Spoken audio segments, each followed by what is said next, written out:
Hello, everyone. My name is Anna Martha Ayala, and I'd like to welcome you to my YouTube channel.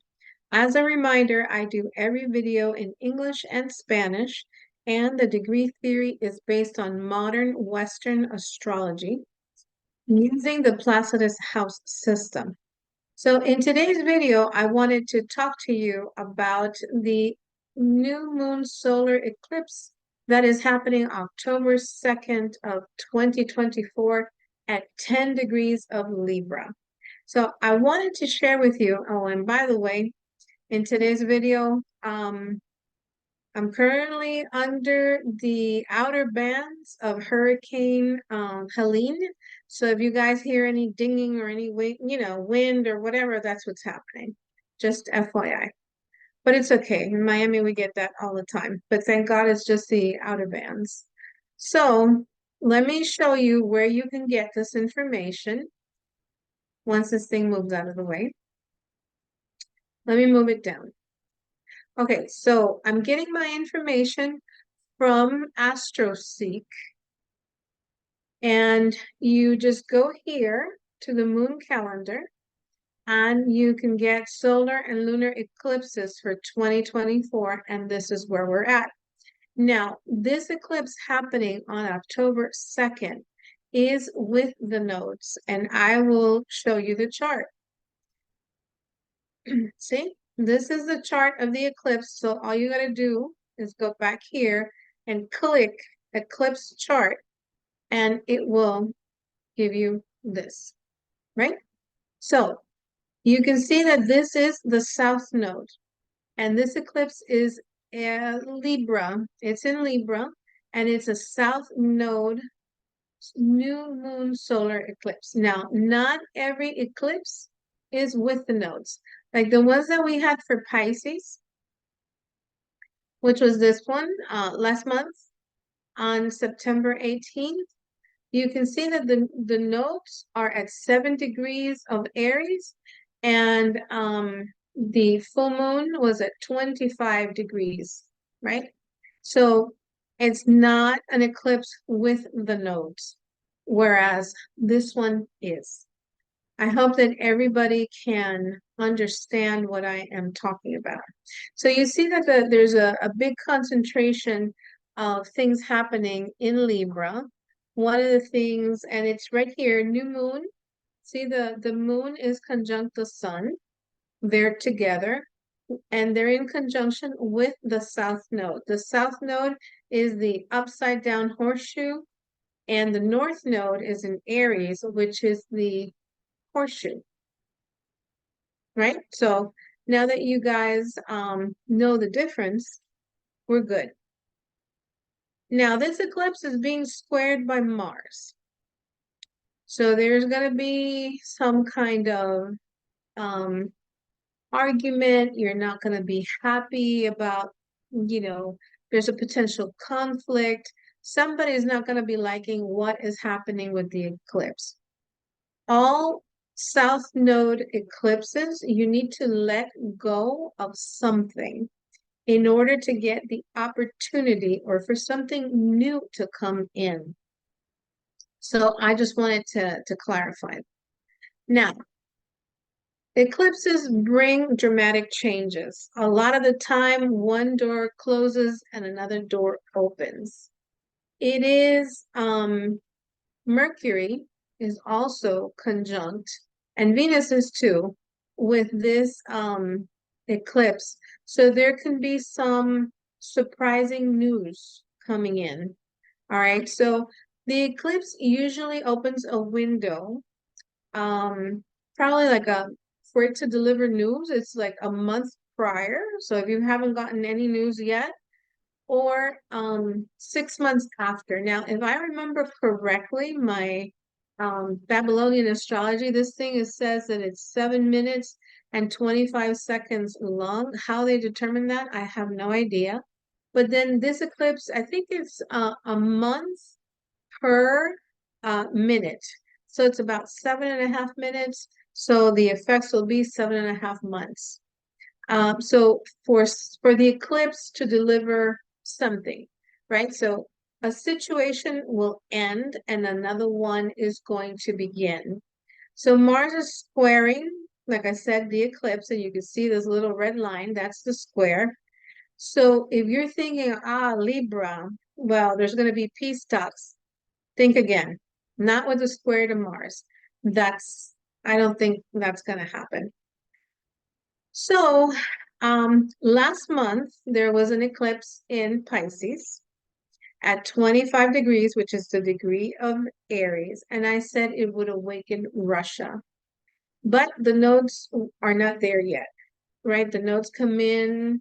They will officially change to Pisces and Virgo on January 2025. I believe it's January 12th, if my memory serves me correct. So the 25th degree is the degree of Aries, and it can mean a lot of things. It can mean that you initiate something because, Aries starts stuff. It could be something brave. There could be leadership qualities, but also there could be war because Aries also means war. Now, the eclipse on October 2nd happens at 10 degrees of Libra. And Libra is a cardinal sign, so it means to initiate. And by the way, for those of you that have Aries, Libra, Cancer, and Capricorn, you only have this eclipse and then the one in March in Aries, and then you guys are going to get a breather. And then Pisces, Virgo, Gemini, and Sag will get the blunt of the eclipses. So you're almost there. You got about another 6 months and you're home free. All right. So I just wanted to put it out there. Hang in there. Things are going to get better in about 6 months.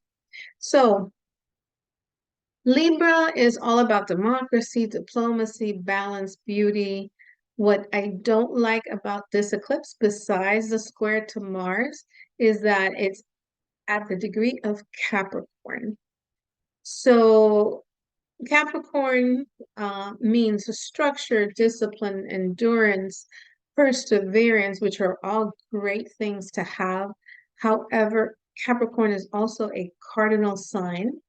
And Mars, the planet of war, is exalted in Capricorn. So you don't want to pick a fight with somebody that has Mars in Capricorn because you will not win.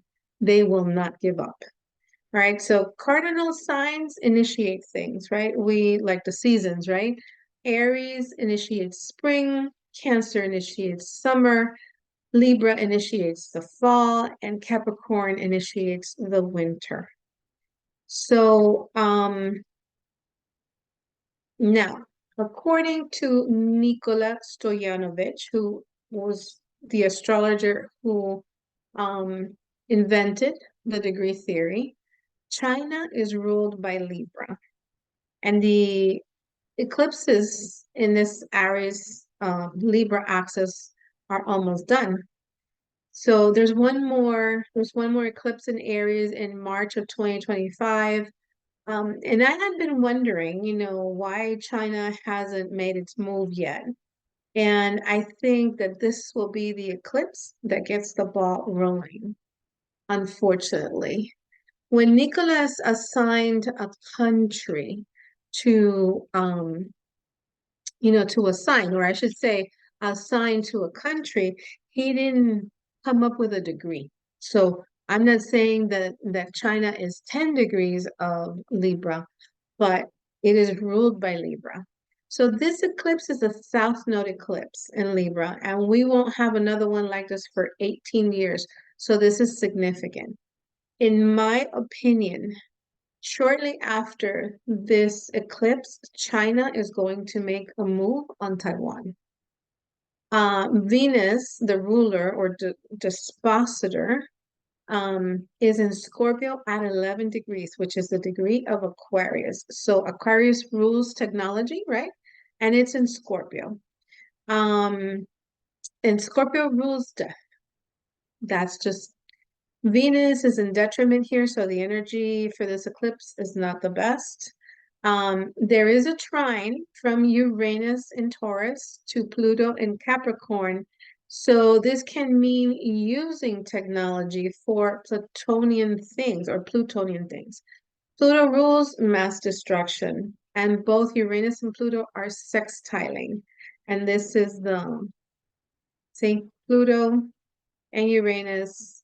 They're actually, this is the trine, and then Uranus is sextiling to Neptune, and Pluto is sextiling to Neptune. So Neptune rules the ocean, the nighttime, things that happen behind the scenes. So within 7 months or 7.5 months, China will invade Taiwan or make some kind of military move.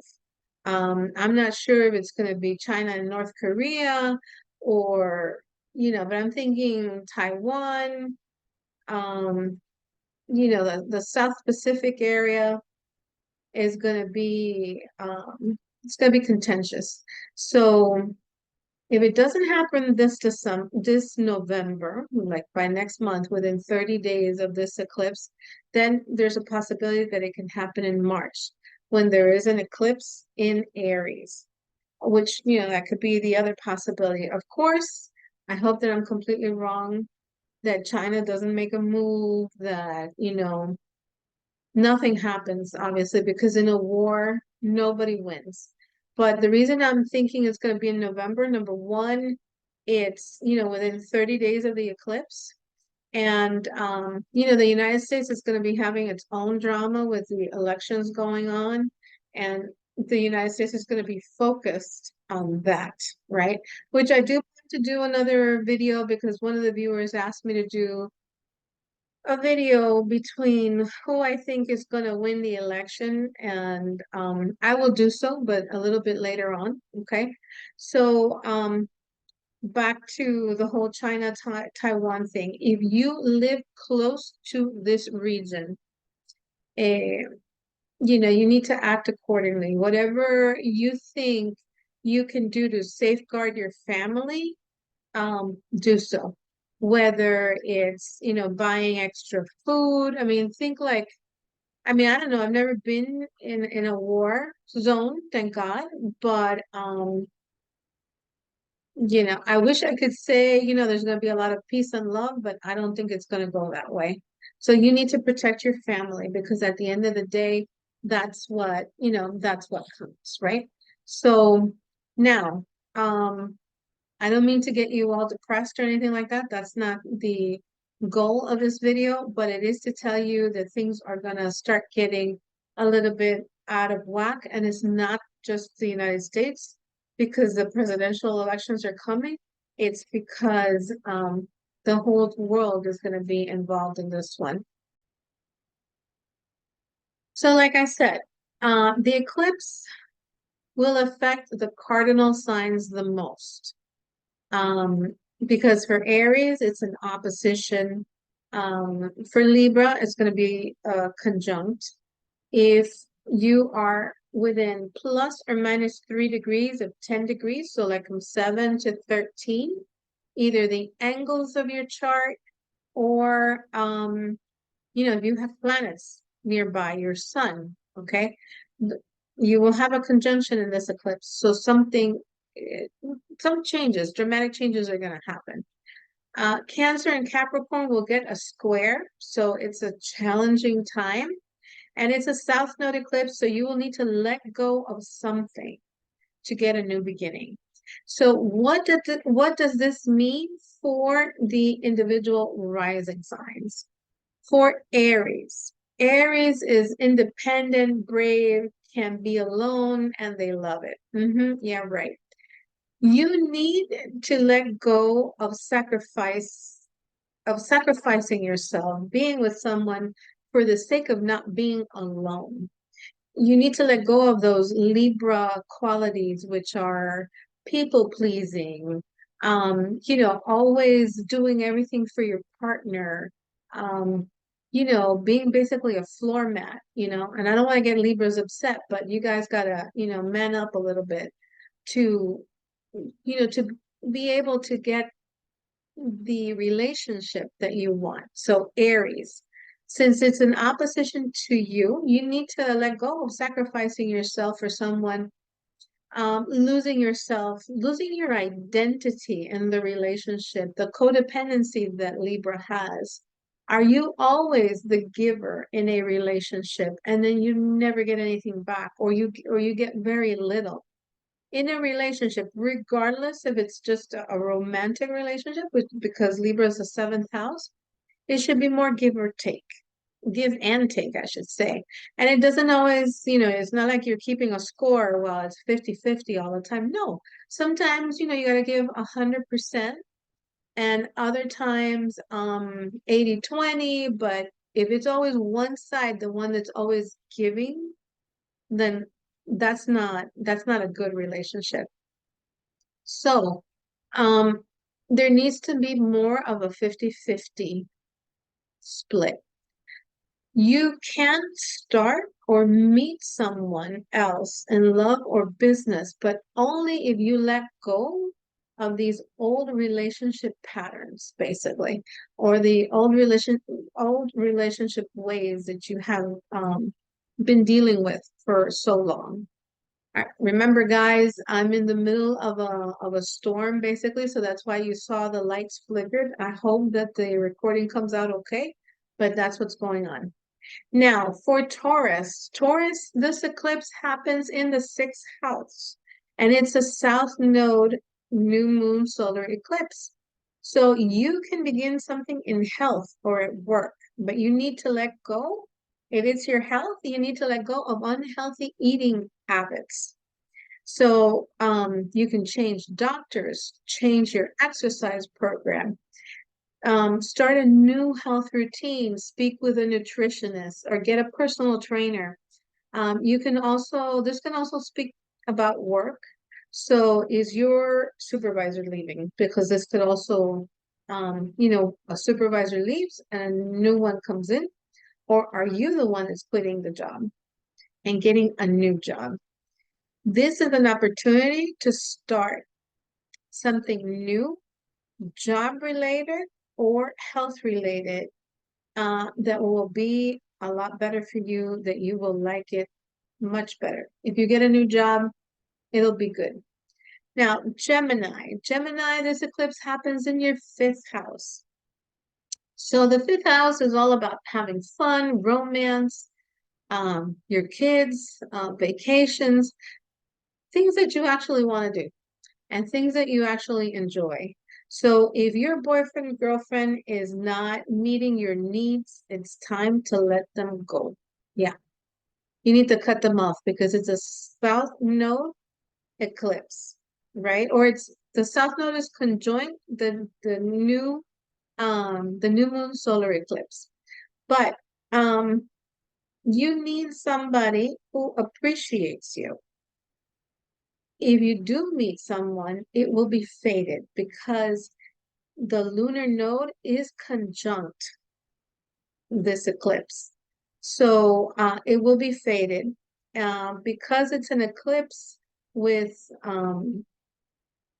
in Libra, we're talking about relationships, even though it's a seventh house, but for you, it's fifth house. Perhaps your sweetheart surprises you with a trip, or your child makes the team, or you find out that you're pregnant. This can also be a pregnancy because it is the fifth house. Cancer. Cancer, this eclipse happens in your fourth house, and the fourth house deals with family, your parents, your physical structure of your home or your apartment. So this eclipse will be difficult because it squares Mars, and but Mars is in Cancer, so it's a double whammy for you. Um, this is a new beginning, but only if you let something else go. So, do you want to move somewhere else? Maybe your spouse wants to buy a property, but you don't, so there can be arguments, Mars and Cancer. Is your parent coming to live with you? Or maybe you really don't want that, but you are going to do it anyway because it's out of duty to your parents or your mom or your dad, that you're going to say, okay, I will become a caregiver and I will help you out. Leo, the eclipse is in the third house, and this speaks about communication, short trips, cars, siblings. Now, this is one of the easiest place to house an eclipse, the third and the ninth, because they trine the ascendant. So maybe, perhaps you're selling your car. You're letting go of your car. This could be a new beginning with a sibling if you guys have fallen out, or like maybe an aunt, an uncle, a cousin, a neighbor. Um, Maybe you're going to give this person another opportunity to come into your life. And like I said, this is actually a good place for an eclipse. Um, but because maybe you had a fallout with the people that I mentioned, you're going to make amends by leaving whatever happened behind. Say you start, with a blank sheet of paper. Or maybe you start a new road trip with your sibling to new place to celebrate something, like you try to, like I said, mend whatever happened and leave the rest behind. For Virgo, the eclipse is in the second house. So there's a new beginning in earnings. You're getting a new job or maybe another job. Also, you may use a new talent that you developed or that you had and you never tried it. Second house also rules things that we eat. So you may want to try a new style of eating, like keto or the Mediterranean diet or whatever, become vegetarian or something like that. Or just like eating healthier, cleaner.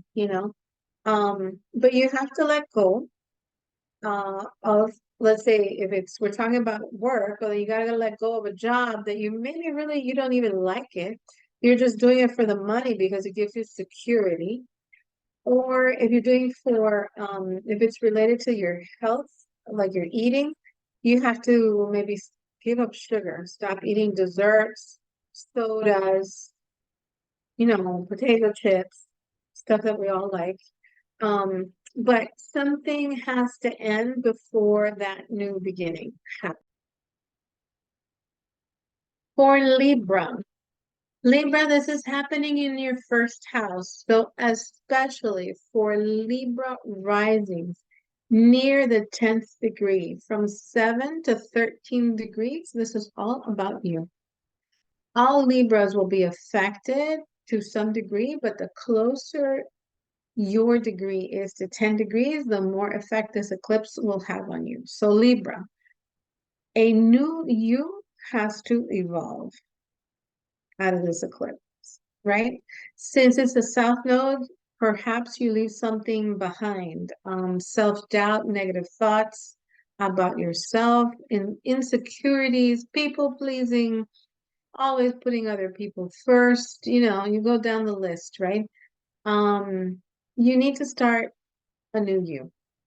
Your attitude, be optimistic, maybe, well, Libras are always fashionable, but even more so with this new positive attitude or positive outlook that you're going to have in life. And the eclipses in this axis, Libra, Aries, are doing just that. This is your opportunity, your last opportunity until the next 18 years for eclipses to happen in the south node of Libra, so take advantage now.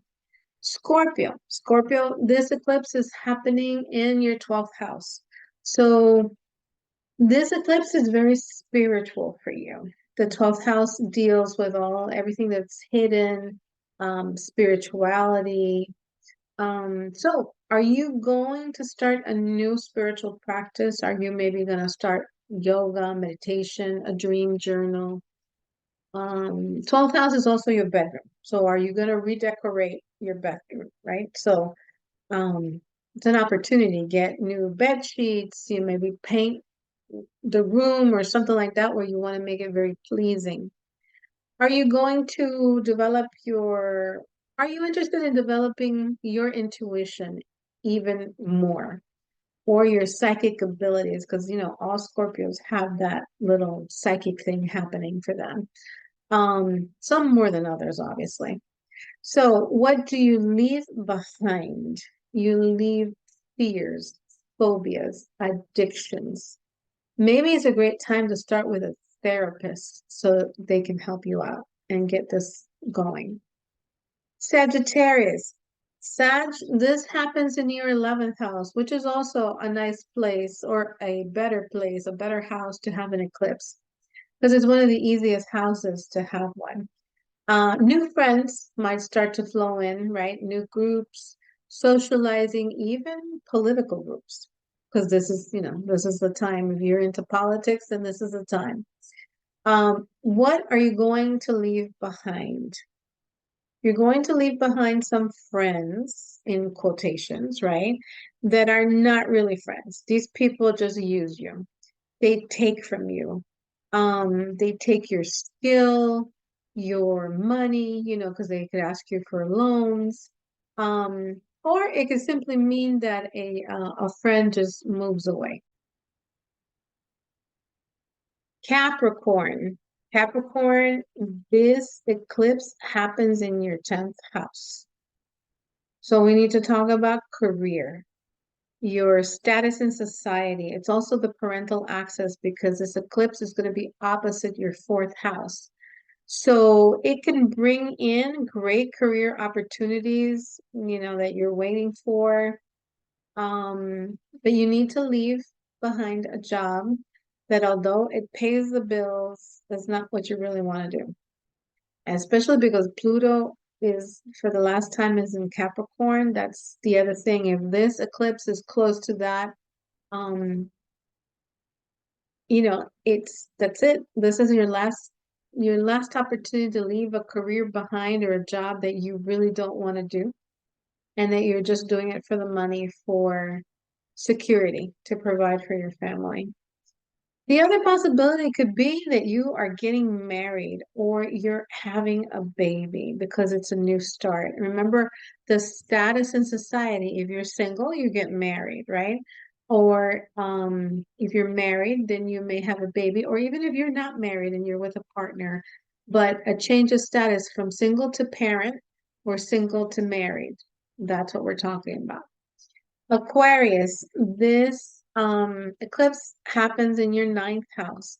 Again, this is one of the easiest or easier houses for an eclipse. The 9th house deals with university studies, long distance trips, the philosophy in life, legal matters, religion, publishing a book. So are you going to start any of these things? Are you going to be maybe learning a new foreign language or taking your first trip abroad, your first trip, long distance trip? This is all new starts. Pisces, this eclipse happens in your 8th house. So we're talking about joint finances, investments, bonuses, commissions, alimony, child support, inheritances. Here you are starting something new. Maybe it's a retirement plan. Maybe you guys haven't thought about retirement and now you're going to start that with some kind of investment happening. So what are you leaving behind? Spending money when you don't have to. Buying silly things, buying things because they're on sale, but not because you need them. Because you have 4 other jeans in your closet, but you found this one that's 50% off and it's a good bargain, so you buy it. Mm-mm. Leave it at the store. Don't buy it. If you don't need it, don't buy it. You need to be frugal with your money because 2025 is going to be a very interesting year for you. So anyway, with this, I conclude the video. This eclipse is going to be very interesting. Let's see what happens with China, because I do think that something is going to happen with this eclipse on a world level, but I hope I'm wrong. I'm telling you, I hope that everything is peace and love because it's Libra. but we need to be aware of our surroundings. All right, guys, thank you for watching. If you liked the video, please give it a thumbs up, subscribe to the channel, and send it to someone else that it may interest. And if you would like a natal chart reading with me, please send me an email to amaastrology@aol.com. And thank you for watching.